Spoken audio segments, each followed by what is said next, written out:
हाँ, नमस्कार दोस्तों, एक बार फिर आप सभी का मेरे चैनल कंसेप्चुअल इंजीनियरिंग में स्वागत है।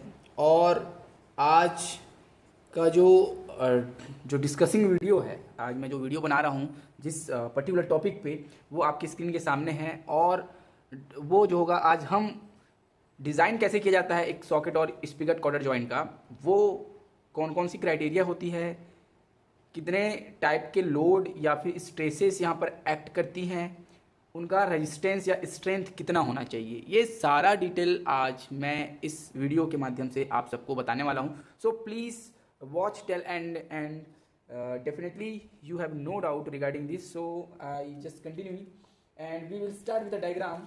सो मैं आपको छोटा सा एक सिंपल सा डायग्राम बना के बताना चाहूँगा। सो दैट्स आपने पहले से ही आपको मैं जो हमने लेटेस्ट वीडियो किया है उसमें मैंने क्वार्टर जॉइंट के बारे में आपको कुछ बेसिक चीज़ें बताई थी, कुछ क्राइटेरिया बताई थी, डिज़ाइन कैसे किया जाता है या उसमें कितने सारे स्ट्रेसेस आ सकते हैं। तो आज उन्हीं को हम डिस्कस करेंगे स्टेप बाय स्टेप। और जो डिज़ाइन हमारे पास अवेलेबल है, माना कि हमारे पास एक सॉकेट और स्पिगट पहले से ही है, ये एक छोटा सा डायग्राम मैंने आपको बना दिया है सॉकेट और स्पिगट का, है ना। तो ये आपका, जहाँ हमको पता था सॉकेट था और ये वाला जो हिस्सा था वो स्पिगट था, ठीक है। और ये आपका क्या था, कॉटर, इस टाइप से है। और ये आपका रॉड ए था और ये रॉड बी था। तो स्पिगट जो स्पिगट है वो सॉकेट के अंदर फिक्स हुआ और उसके बाद हमने जो यहाँ पर एक स्लॉट प्रोवाइड किया था इस टाइप से, उसके थ्रू इंसर्ट करा कॉटर को एंड देन वहाँ पर हमने एक ज्वाइंट बना दिया, फिक्स कर दिया। ओके, तो वो क्या करेगा, जो रोटेशन वो रोटेट नहीं होगा, याद रखेंगे, तो उसके रोटेशन को कंट्रोल कर सकता है, बट स्टिल ये ज्वाइंट होगा एक, है ना, ताकि जो प्रॉपर स्ट्रेंथ के साथ ये वर्क कर सके। तो चलिए, ये तो नॉर्मल था। अब मैं आपको इस वीडियो में, एक्चुअली मेरा जो मेन मोटो था इस वीडियो को बनाने का, कि यहाँ पर कितने टाइप से इस ज्वाइंट पे फेलियर आ सकती है। मैंने आपको ऑलरेडी यहाँ पर डिस्कस करके बताया है कि there are 3 types of stresses acting. यहाँ पर आपको 3 टाइप की स्ट्रेसेस मिलेंगी। एक इस टाइप का अगर कोई वर्क करता है तो ये आपको हो जाएगा permissible permissible tensile stress, permissible tensile stress, ठीक है। वैसे ही अगर इसका डायरेक्शन सपोज यहाँ पर कोई एक्ट करता है, बिकॉज ये ज्वाइंट है, कहीं ना कहीं तो ये वर्क कर रहा है, मीन्स किसी ना किसी एप्लीकेशन के लिए यूज हो ही रहा है। तो सपोज कभी यहाँ पर डायरेक्शन हो सकता है चेंज हो जाए, है ना, इस साइड हो सकता है या यहाँ पर कहीं पर लोड आए, कहीं पर भी हो सकता है। तो एक होगा क्रशिंग, तो परमिशिबल क्रशिंग स्ट्रेस। और लास्ट आपको पता ही है, मैंने बताया था shear stress, permissible shear stress. So ये आपके जो है 3 टाइप के स्ट्रेसेस एक्ट करती हैं और ये तीनों स्ट्रेसेस एक पर्टिकुलर मेंबर पे एक्ट करती है ना। जैसे हो सकता है सॉकेट पे हो या रॉड पे हो या स्पिगट पे हो, कॉलर पे हो, कॉटर पे हो, बहुत सारी चीज़ों पे वर्क करता है, मतलब इफेक्ट पैदा कर सकता है। और उसके कारण से यहाँ पर ब्रेक डाउन इस जॉइंट पे, इसके सारे पार्ट्स पे कहीं ना कहीं हो सकती है। तो उसको हम कैसे कंट्रोल करें, उसकी वैल्यू कितनी होनी चाहिए, है ना, बहुत ज़रूरी है। क्योंकि आप पढ़ रहे हो ज्वाइंट, आप सबको पता है, और ज्वाइंट जो है कहीं पर भी यूज़ होता ही है। आपने एक देखा होगा, बाल्टी भी है जो पानी आप निकालते हो, जिसमें हैंगर यहाँ पर मैं बना दूँ, तो इसमें भी एक ज्वाइंट होता है। तो ये ज्वाइंट की मजबूती कितनी होनी चाहिए, ये चीज़ हम यहाँ पर पढ़ने वाले हैं, है ना। सभी जगह ज्वाइंट है, आप साइकिल चलाते हो, आप, है ना, पैंट पहनते हो, सब में पैंट में जो आपका जिप होता है वो भी एक ज्वाइंट होता है, तो उसकी भी एक स्ट्रेंथ होती है। तो सभी चीज़ों का एक अलग अलग स्ट्रेंथ होता है।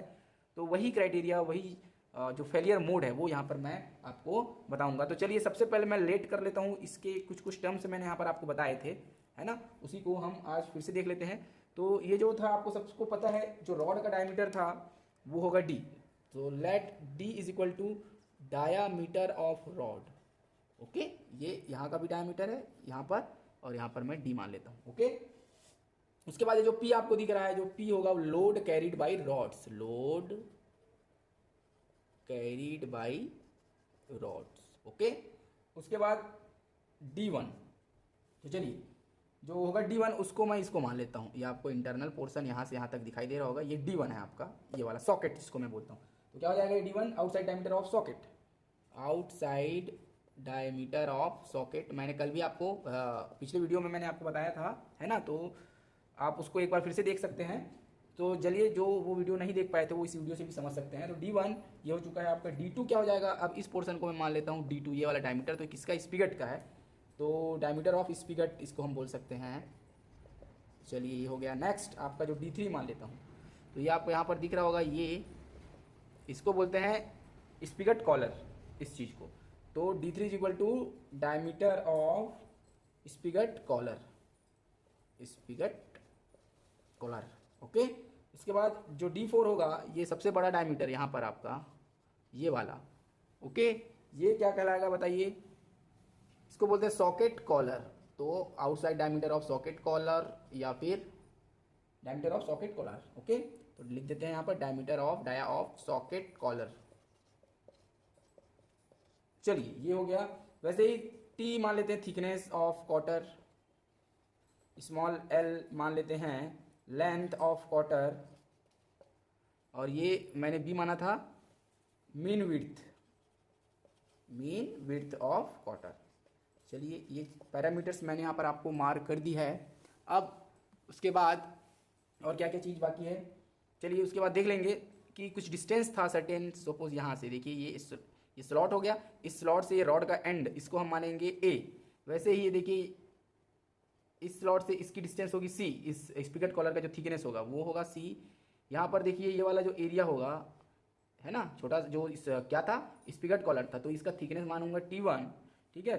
और चलिए ये पैरामीटर्स हो गए, और भी आएगा आगे, मैं बताते जाऊंगा। तो ये इतने टाइप के आपके पैरामीटर्स हैं, और ये स्ट्रेसेस की वैल्यू मैंने यहाँ पर लिख दी है। तो चलिए अब मैं step by step point wise आपको सारे जो स्ट्रेसेस होंगी वो किस किस पार्ट पे एक्ट करता है और उसका इफेक्ट क्या होगा वहाँ पर, उसकी टीयरिंग रेजिस्टेंस कितनी हो सकती है या होनी चाहिए, ताकि वो उस लोड को या उस स्ट्रेस को क्या कर सके, रेजिस्ट कर सके।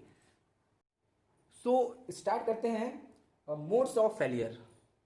Okay, remember modes of failure, modes of failure.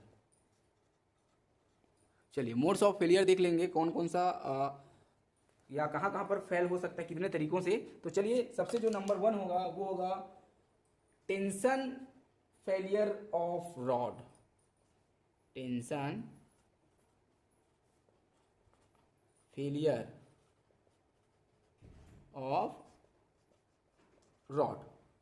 ठीक है, तो टेंशन फेलियर ऑफ रॉड बहुत सिंपल सा तरीका था। देखिए मैं सिर्फ अभी रॉड की बात कर रहा हूँ, तो मैंने अभी आपको छोटा सा डायग्राम बना के बताया था इस टाइप से, है ना। सपोज ये कहीं से जुड़ा होगा, या आप देख लेंगे इधर क्वार्टर लगा होगा, है ना, इस टाइप से, और यहाँ पर भी इस पोर्शन पे आपका कुछ रॉड एक्ट करता है इस टाइप से। चलिए, तो अगर टेंसाइल स्ट्रेस कहीं पर ऑकर हो रहा है, दैट मीन्स दिस टाइप का, तो क्या होगा, ये इसको क्या करेगा बताइए, एक्सटेंड करने की कोशिश करेगा। दैट मीन्स इसको इस साइड क्या करेगा, स्ट्रेस, इस स्ट्रेस कारण इसका जो खिंचाव होगा, जो तनाव, जो टेंशन होगा वो इस साइड होगा, तो यहाँ कहीं से वो क्या हो सकता है, ब्रेक हो सकता है। चलिए यहाँ कहीं से वो ब्रेक हो गया, तो हमको पता है इसका हमने डायमीटर कितना लिया था। अब इसका तो ये कौन सा व्यू है, फ्रंट व्यू है, तो बताइए ये जो है इसका जो डायमीटर क्या था, D था। तो सपोज मैं डायमीटर D के बराबर इस साइड से आपका साइड व्यू दिखा देता हूँ और इसको मैं हैच कर देता हूँ, तो ये टोटल कितना होगा बताइए, डायमीटर D होगा कि नहीं होगा। तो इसका एरिया क्या हो जाएगा बताइए, टीयरिंग जो एरिया होगी वो हो जाएगी, हम सबको पता है जो सर्कल का एरिया होता है π/4 × D², यही इसका डायमीटर है।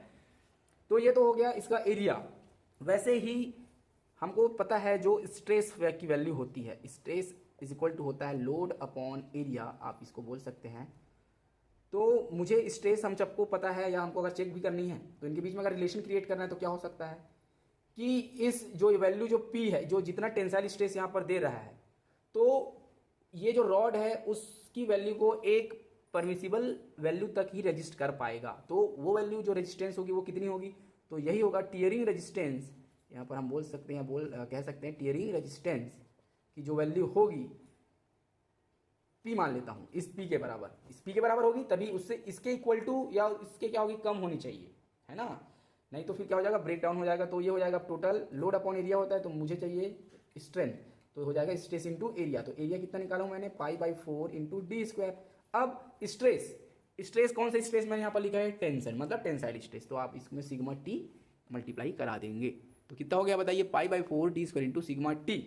ये जो होगा आपका वैल्यू होगा टोटल स्ट्रेंथ की। ओके, तो यहाँ पर कितना है बताइए, जो P की वैल्यू हो जाएगी आपकी जो स्ट्रेंथ होगी वो उसकी हो जाएगी π/4 into D square into sigma T. Okay, ये सिग्मा टी क्या है? Permissible tensile stress, D diameter of rod, और पी क्या है? आपका स्ट्रेंथ है। तो ये आपका हो गया फर्स्ट फिनोमिना। चलिए लेट्स उसका जो सेकंड है वो देखेंगे। तो सेकंड किसके कारण ऑकर होगा वो हम यहाँ पर चेक करेंगे। तो चलिए सेकंड जो होगा वो है आपका shear failure of cotter. Second number आपका हो जाएगा shear फेलियर ऑफ कॉटर। अब shear कैसे होता है? सिंपल सा होता है, जैसे कि मैं यहाँ पर आपको बता देता हूँ, दो बार्स रख देता हूँ इस टाइप से, एक इस टाइप से। यहाँ पर मैं मोशन प्रोवाइड करा रहा हूँ सपोज इस टाइप से और इस टाइप से। तो देखिए ये कहीं ना कहीं है ना, ये देखिए मान लीजिए यहाँ तक कांटेक्ट में है, तो कभी ना कभी ये अपने प्लेस से क्या होगा? डिस्प्लेस हो जाएगा। दैट मीन्स यहाँ पर क्या है बताइए? ज्वाइंट है अभी, तो ये ज्वाइंट यहाँ ना रह के कभी इस साइड हो सकता है ऐसे। तो या ऐसे बोला जाए, सपोज अभी किस में बोला हूँ? कॉटर में बोला हूँ। तो ये कॉटर को मैं ले लेता हूँ, चलिए बना लेते हैं। इस क्वार्टर को हमको क्या दिखाना? शेयर दिखाना। तो चलिए अब इसमें तो आपको पता है स्पीकर और सॉकेट ऐसे लगा हुआ, तो यहाँ से एक जॉइंट है, हाफ पोर्शन है देखिए यहाँ से, और एक नीचे से ये पोर्शन जॉइंट है, इनके बीच ही शेयर हो सकता है। तो चलिए मैं बना के बता देता हूँ आपको कि सपोज ये आपका क्वार्टर है, ये देखिए इस टाइप से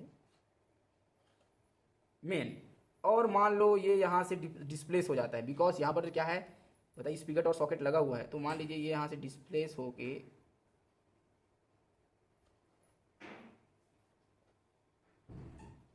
इस साइड चला जाता है, देखिए लाइक दिस, ठीक है? ये इस साइड चला जाएगा मान लीजिए ऐसे। तो ये देखिए यहाँ पर यही चीज़ क्या कहलाएगी? ये कि क्या था बताइए? ये क्वार्टर है तो मीन विड्थ होगा इसका क्वार्टर का, तो ये तो बी हो जाएगा, होगा कि नहीं?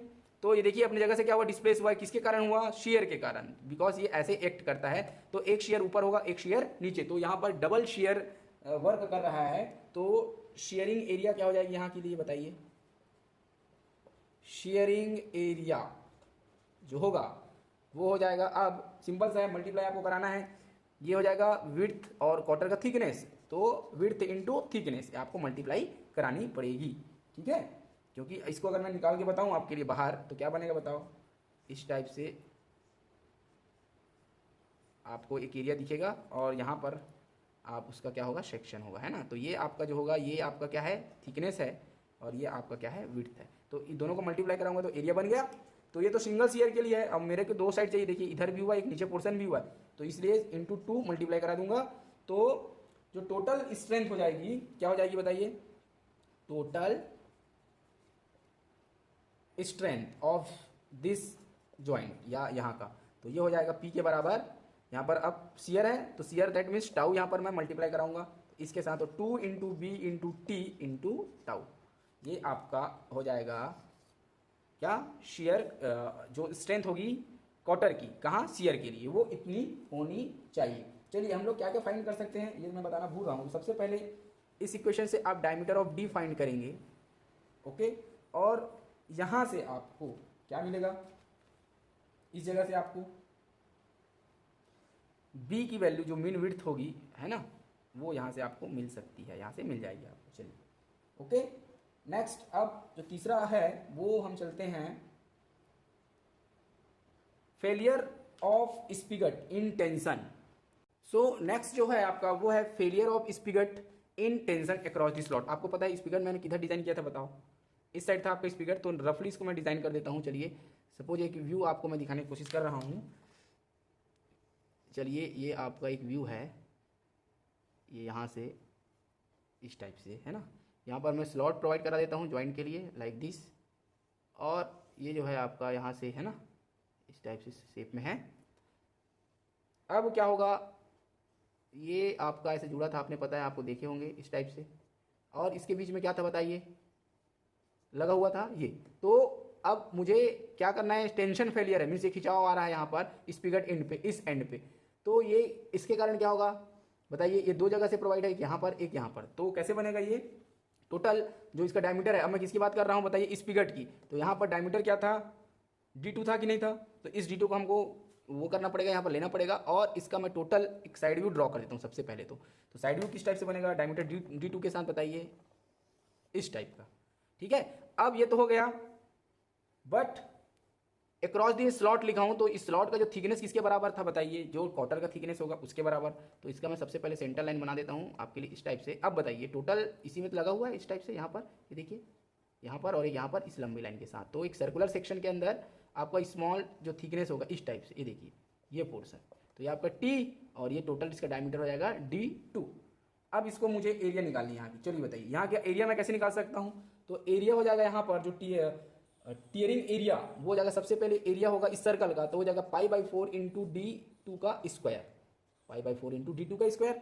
अब उसमें ये जो पोर्शन है ये क्या इंसर्ट हुआ है तो इसको मुझे रिमूव करना पड़ेगा, निकालना पड़ेगा, बिकॉज ये माइनस करना पड़ेगा। तो ये माइनस कर दूंगा और ये D2 इंटू टी मल्टीप्लाई करा दो, D2 इंटू टी। तो ये तो हो गया एरिया, क्या हो गया एरिया। तो जो टोटल टीयरिंग स्ट्रेंथ मिलेगा इस स्पिगेट का वो क्या हो जाएगा P इज इक्वल टू, अब किस में फेलियर है, टेंशन में, तो सिग्मा क्या आएगा T आएगा, चलो लिख देंगे। तो ये हो जाएगा आपका π/4 इंटू D2 का square minus D2 into T और टोटल का मल्टीप्लाई सिग्मा T, ये आपका यहाँ पर से मिलने वाला है। और याद रखेंगे यहाँ पर जो थिकनेस होगी उसको आपको लेना है T is equal to D2/4, ये यहाँ पर आपको पुट करनी है, ठीक है, ये D2 हो जाएगा। तो यहाँ से आपको किसकी वैल्यू निकलेंगी बताइए, D2 आपको चेक करना है, यहाँ से D2 यहाँ से आपको निकालना है। क्लियर है, तो सिंपल सिंपल सा है। चलिए नेक्स्ट आपका मैं बताता हूँ, फोर्थ जो होगा वो होगा फेलियर ऑफ रॉड और cotter in crushing. Failure of cotter in crushing. चलिए क्रशिंग होगा तो किस टाइप से डायमेंशन यहाँ पर मेजर होंगी या बनेंगी, सिंपल सा है। हाँ, failure of cotter in crushing की बात होती है तो मेन जो क्रशिंग का जो इफेक्ट आएगा, मैंने बताया आपको जब डायरेक्शन आपका चेंज होगा इस टाइप से तो अगेन यहाँ पर आ सकती हैं, बट उस कंडीशन में इसको डैमेज नहीं करेगा।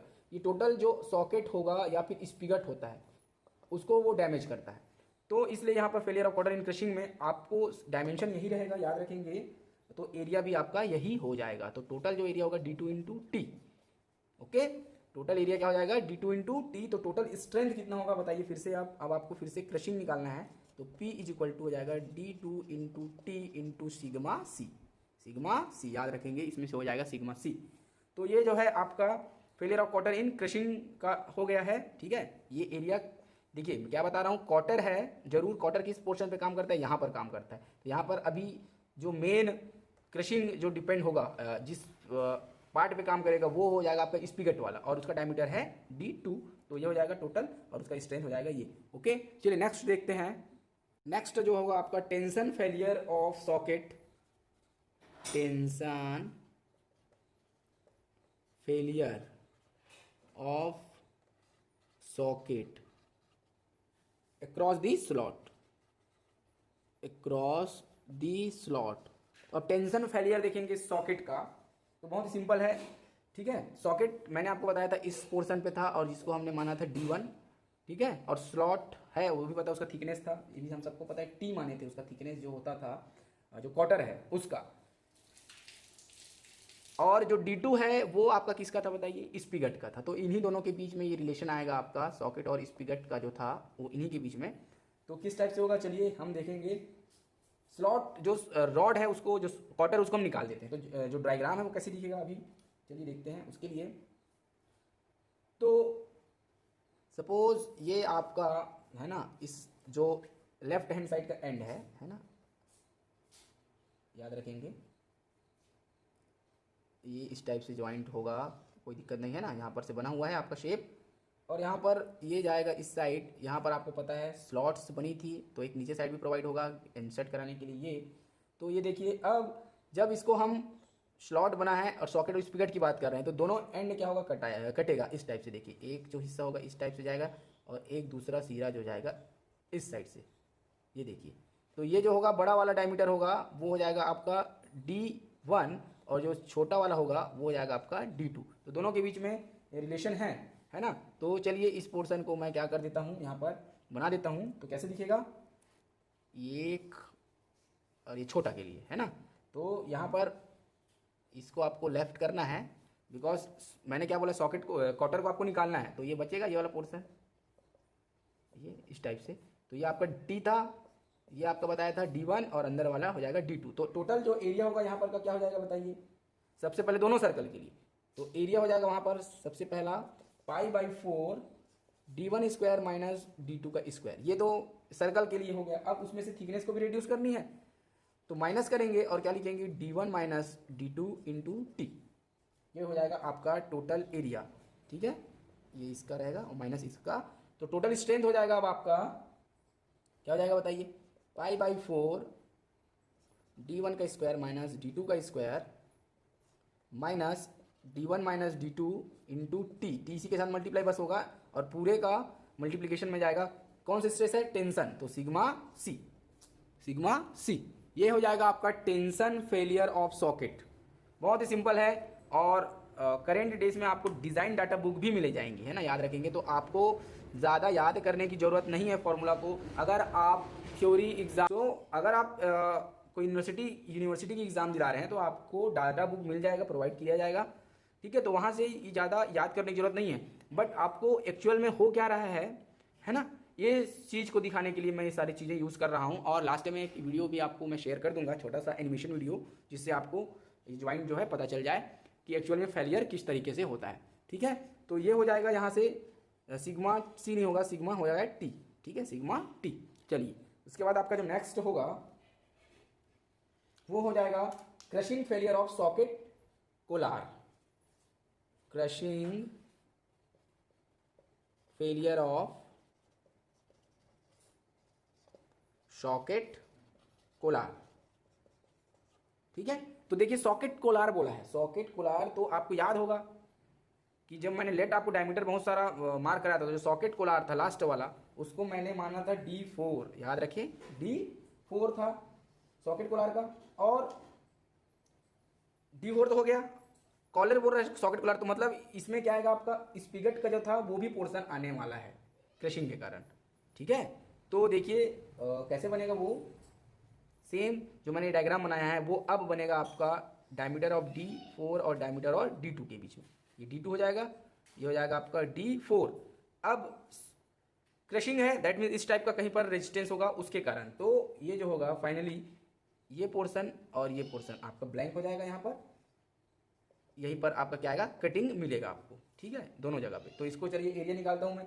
तो एरिया क्या हो जाएगा यहाँ का, एरिया हो जाएगा सिंपल सा है D4 माइनस, देखिए सेम एरिया इतना ही हमको क्या करना है निकालना है दोनों जगह से। तो टोटल जो एरिया होगा सबसे पहले जो डायमीटर में रिड्यूस करूंगा तो D4 minus D2 into T thickness. Okay, तो टोटल जो स्ट्रेंथ होगी इस ज्वाइंट की, इस यहाँ पर सॉकेट कॉलर की, वो जाएगी D4 minus D2 into T. और कौन से स्ट्रेस है क्रशिंग, तो आ जाएगा सिग्मा सी। चलिए ये हो गया। नेक्स्ट जो होगा आपका होगा shear failure of socket and. Means इस साइड के एंड की बात कर रहा हूं मैं, shear failure of socket and. तो चलिए इसको मैं डायग्राम से समझा देता हूं। ये आपका रॉड था, याद रखें। इसके बाद हम इसमें सॉकेट लगाए थे। ठीक है, यहाँ पर भी एक शेप देता हूँ, कुछ इस टाइप से जाएगा ये। उसके बाद यहाँ पर हमने स्लॉट प्रोवाइड कराया था इस सॉकेट के ऊपर, है ना जस्ट। तो ये स्लॉट उसके बाद इस टाइप से जाके ऐसे गया था कि नहीं, यहाँ से भी वैसे मान लो आप कहीं कहीं पर होगा इस टाइप से। ठीक है, तो उसके बाद ये जो था यहाँ से स्लॉट था, उसके बाद एक सर्कुलर सेक्शन ऐसे प्रोवाइड कराएंगे अपन। ये देखिए, तो ये जो अगर फिर से जाएगा तो ये देखिए इतना पोर्शन आपका यहाँ पर रिमूव होना चाहिए। और ये दो तरीके से दिखा, एक नीचे भी आएगा, तो एक होगा डायग्राम इस टाइप से और एक हो जाएगा नीचे। इसको हमको सेक्शन करनी है।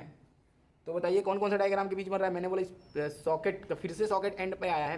तो अब जो बड़ा डायमेंशन होगा, देखिए सबसे बड़ा था सॉकेट कॉलर का, तो ये हो जाएगा आपका D4। और ये जो है आपका ये क्या हो जाएगा D2 छोटा वाला, क्योंकि ये मेन जो आपका है जो स्पीकर और सॉकेट जो लिखा हुआ है वो इसी से है, छोटे D2 वाले से। ठीक है, तो इसका हो गया। और ये क्या है बताइए, ये C है।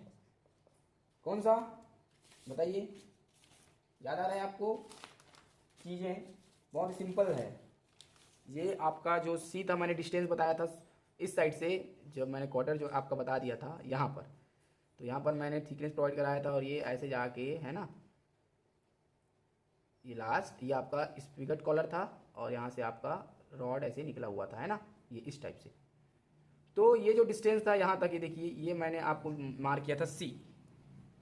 ये यहाँ से यहाँ, या थिकनेस ऑफ क्या बोल सकता था मैं इसको, सॉकेट कॉलर बोल सकता था। तो ये यही है, कितनी दूरी यहाँ से यहाँ तक, तो कितना हो जाएगा टोटल जो एरिया होगा अब यहाँ पर, तो कितना हो जाएगा बताइए, टोटल एरिया हो जाएगा। और सुनिए यहाँ पर डबल शेयर होगा, क्योंकि एक ऊपर हो रहा है तो एक नीचे भी होगा, तो डबल शेयर के केस में जो एरिया हो जाएगा आपको 2 मल्टीप्लाई कराना है। चलिए वहाँ का एरिया क्या हो जाएगा, सिंपल सा d4 माइनस d2, और थिकनेस हो जाएगी या जो डिस्टेंस हो जाएगी वो जाएगी c। तो टोटल स्ट्रेंथ हो जाएगा 2 into D4 minus D2 into C into, अब कौन सा स्ट्रेस है, शियर, तो टाउ। और याद रखेंगे 2 का मतलब होता है डबल शियर, यहाँ पर डबल मैं जब लिखा हूँ तो दोनों साइड शियर होगा, तो डबल शियर होगा यहाँ पर, ठीक है। तो डबल शेयर भी हो गया। अब यहाँ से आपको क्या की वैल्यू चेक करनी है, सी की वैल्यू। इस कंडीशन में आपको हर एक स्टेप में आपको कुछ ना कुछ यूनिक चीज़ें चेक करनी है, तो यहाँ से आपको सी निकलेगा। उसके पहले जो आपको crushing failure of socket collar बताया था, उसमें आपको डायमीटर, इसके पहले वाली क्वेश्चन से आपको D4 मिलेगा, वैसे ही आपको करते जाना है। चलिए नेक्स्ट जो आपका होगा 8th नंबर, वो हो जाएगा failure of rod and in shear. Failure of rod and in shear, rod and जो है शियर में फिर से फेल होगा, तो फिर से केस आएगा डबल शियर का। अब याद रखेंगे इधर मैंने सेम ऐसी कुछ और डायग्राम बनाया था यहाँ पर, और यहाँ से इस टाइप से आपका रॉड निकला हुआ था, है ना। तो यहाँ पर मैंने मेंशन किया था एक लेंथ ए, ये क्या था कि स्लॉट, और ये रॉड का एंड था उसका डिस्टेंस था। तो इसी चीज़ को यहाँ पर मैं बताऊँगा। तो ये जो होगा यहाँ से टोटल, और इसका डायमीटर कितना बताइए, D2 था, तो D2 डायमीटर, और ये हो जाएगा उसका स्ट्रेंथ, तो उसका डिस्टेंस। तो डबल शेयर के केस में फिर से एरिया क्या हो जाएगा बताइए, क्योंकि शेयर नॉर्मली जॉइंट में डबल ही आएंगी, तो ये हो जाएगा 2, और एरिया हो जाएगा A इंटू D2। तो आपका जो स्ट्रेंथ होगी इस जॉइंट की वो हो जाएगी 2AD2 इंटू कौन सा स्ट्रेस है, शेयर, तो हो जाएगा फिर से टाउ। अब यहाँ से आपको क्या निकालना है, ए निकालना है, यहाँ से आपको ए फाइंड करनी है। ओके, चलिए नेक्स्ट देखते हैं। नेक्स्ट जो है 9th नंबर, वो है फेलियर ऑफ स्पिगट कॉलर। नाम आपको ध्यान रखना है, तो यहाँ पर लिख रहा हूँ मैं फेलियर ऑफ स्पिगट कोलार, है ना। कहाँ पर होता है बताइए, नीचे पोर्शन जिसका जो डायमीटर था D3 था, मैं पहले से ही मेंशन कर देता हूँ। यहाँ पर मैंने इस टाइप का डायग्राम बना के छोटा सा थिकनेस T1 दिया था, फिर यहाँ से मैंने रॉड निकाला था इस पोर्शन के लिए, याद होगा आपको। तो उसी के बारे में है T1, और इस डायमीटर को बोलते हैं D3। तो उन्हीं के बीच में यहाँ पर बात होने वाली है ना। और स्पिगट कॉलर बोला है तो स्पिगट भी आएगा, तो इसमें एक और डायमीटर था D2, याद है आपको, स्पिगट का D2 था, ये छोटा वाला, तो D3 और D2 आएगा। तो क्या हो जाएगा यहाँ पर, टोटल जो एरिया होगा failure of spigot collar in crushing, चलिए क्रशिंग में देखेंगे तो A is equal to, area आपको पता है, तो एरिया जो होगा सिंपल सा, अब यहाँ पर ये D3 D2 दो तो मैं आपको सर्कल बना देता हूँ इस टाइप से, और इन्हीं के बीच में है क्रशिंग। तो ये आपका बड़ा जो होगा वो हो जाएगा D3, और अंदर वाला है जो है आपका D2, तो एरिया हो जाएगा π/4 D3 का स्क्वायर माइनस D2 का स्क्वायर। तो जो क्रशिंग स्ट्रेंथ हो जाएगी π/4 D3 का स्क्वायर माइनस D2 का square of into sigma C. Okay, चलिए ये हो जाएगा। और आपका जो लास्ट 10 वो है shearing failure of spigot collar. ये क्रशिंग फेलियर था, अब मैं बता रहा हूँ शेयरिंग फेलियर या shear failure of spigot collar in नहीं, मैंने लिख दिया शेयर है पहले से, तो shear failure of spigot collar, same यही चीज़ें फिर से मेरे पास हैं। स्पिगट कॉलर बोला गया है, तो इसका थिकनेस देखिए ये कैसे वर्क करता है, इस टाइप से ऐसे, है ना। तो जो आपका ये वाला थिकनेस होगा यहाँ पर आप इसको काउंट मिलेंगे, कंसिडरेशन मिलेंगे, तो ये हो जाएगा आपका टोटल जो एरिया होगा यहाँ के लिए वो हो जाएगा, चलिए देखेंगे, इस टाइप का कुछ शेप होगा, मान लीजिए यहाँ से है, और ये आपका 2 डायमेंशन के बीच में बनेगा, कौन सा, एक हो जाएगा D3 बड़ा वाला तो है ही, और ये था आपका छोटा वाला कौन सा, D2, ठीक है। और ये सॉकेट का मैंने बताया था थिकनेस, तो T1 यहाँ पर मैं बताया था, वही चीज़ यहाँ पर होगी। तो तो ये हो जाएगा पाई d2, बिकॉज मुझे इतने को करना है, ओके, शियर के लिए है, और पाई d2 इंटू हो जाएगा T1, पाई d2 इंटू T1। तो टोटल स्ट्रेंथ होगा इस जॉइंट की P is equal to pi d2 into T1 into tau, single shear है यहाँ पर, ठीक, एक ही साइड। तो चलिए ये टोटल डिटेल हुआ डिज़ाइन ऑफ सॉकेट और स्पीकर क्वार्टर जॉइंट का जो मोड्स ऑफ फेलियर थे वो मैंने यहाँ पर आपको इंट्रोड्यूस करा दिया है, और बहुत ही सिंपल है। तो आपको ज़्यादा मैंने अभी बता रहा हूँ, आपको याद ज़्यादा नहीं करनी है। अगर आप एग्ज़ाम दिला रहे हैं, थ्योरी एग्ज़ाम दिला रहे हैं, दैट मीन्स यूनिवर्सिटी एग्ज़ाम दिला रहे हैं, तो आपको design data book already applicable या अवेलेबल कराया जाता है, डिज़ाइन डाटा बुक, ठीक है। आपके इंजीनियरिंग स्टूडेंट्स के लिए भी, डिप्लोमा स्टूडेंट्स के लिए भी, सभी लोग डिज़ाइन डाटा बुक फॉलो करते हैं। तो वहाँ से आप डायरेक्टली इस चीज़ की वैल्यू या एक एक मोड ऑफ फेलियर की वैल्यू उठा सकते हैं, ओके। सो चलिए मैं सारे चीज़ों को एक साथ एक उसमें लिख के बता देता हूँ, एक कॉलम में लिख के सारे मोड्स और फेलियर को लिख के बता देता हूँ, ताकि आपको पढ़ने में और समझने में आसानी